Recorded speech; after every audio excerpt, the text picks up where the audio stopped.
California cottage food labeling requirements. So if you're looking to create a cottage food business or a home-based food business in the state of California, you need to understand what is required for your food labeling. So in this video on Cottage Foods Laws, YouTube's premier food entrepreneur channel, we are going to break down specifically the 9 things you're going to need on your label. And we're going to walk you through it step by step. We're going to dive into that right now.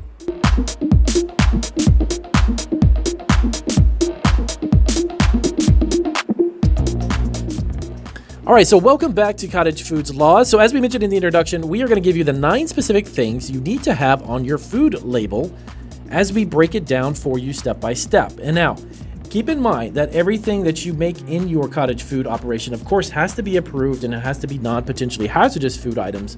These are items that are not time or temperature sensitive.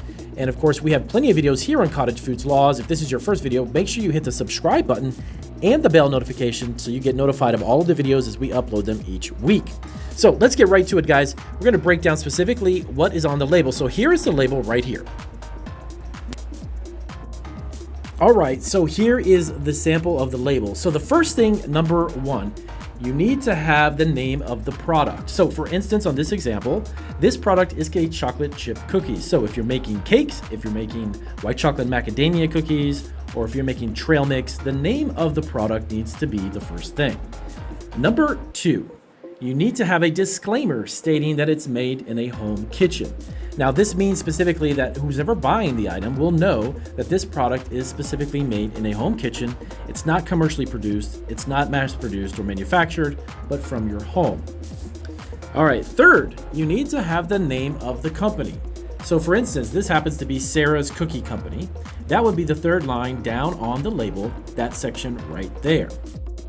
All right, so number 4, you would need to have the business address. This, of course, will be the name of the address from your home. You cannot put a P.O. box or any other commercial kitchen of any kind. It has to be your home address.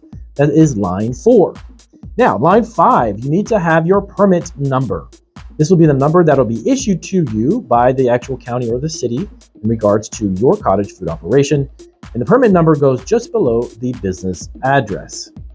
Now, you need to also put on there the county's name. So whatever county it is issued in, like for instance, let's say issued in Chris County, that would be the next line below the permit number. All right, so next up, this is a little confusing to some people, but you do need to put your ingredient listing. This has to be the ingredient listing from most used down to the least. Lastly, and next up would be contains allergens. Put the allergens that you would have specifically in the product or found in the item itself. Lastly would be the net weight. So whatever the weight is, which would be minus the packaging, whether it be a bag, a plastic container, or a platter, you need to have the net weight. That's actually the weight of the product minus any additional labeling or packaging. So these are the items that you will need to have on your specific label if you're going to label your products in California's cottage food laws. And if you actually have done this before, definitely let us know down below. If you've ever started a cottage food operation, let us know. These videos are quick, easy to understand, and we'd love to make them for you. And if you've got questions and want us to turn them into a video, please let us know down below in the comments.